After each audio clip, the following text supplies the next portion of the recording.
来看总统赖清德伫双十晚会讲到，爱斟酌使用祖国的论点哦。国台办总是批评讲，赖清德讲法是要用新两国论来影响台湾同胞的国家认同、民族认同。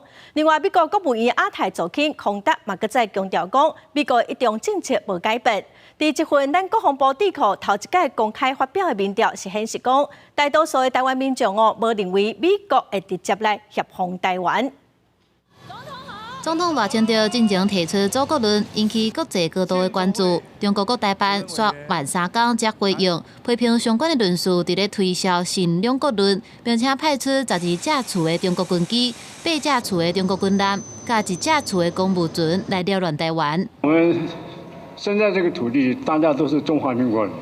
我想，中华民国是我们的祖国，是毋庸置疑的。陆委会回击中方，强调两岸互相无隶属，是客观的事实，甲台海的现状。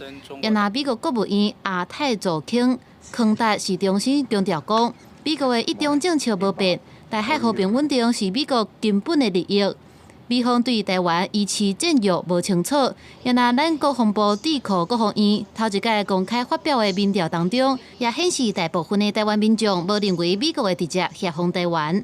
美国会用间接的方法，包括这个对中国的制裁，然后包括这个军援，然后来帮助台湾。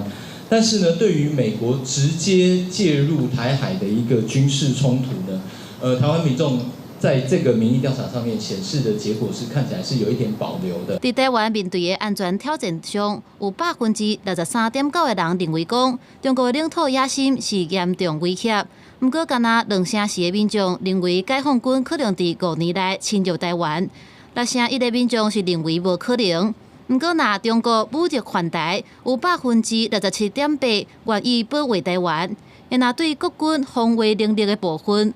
个人是较无信心。有信心的呢，我们看出来大概是48%，然后没有信心的大概也接近48%，因为那个人力资源，还有我们比方说经费等等啊，我们是不是有更多经费依附国防啊？那这一部分应该是一个很重要的议题。针对民调的结果，国防院指出，台湾民众有一定程度的自我防卫决心，甲抗敌人的意志。不过也建议政府继续推动国防改革，强化国军的能力。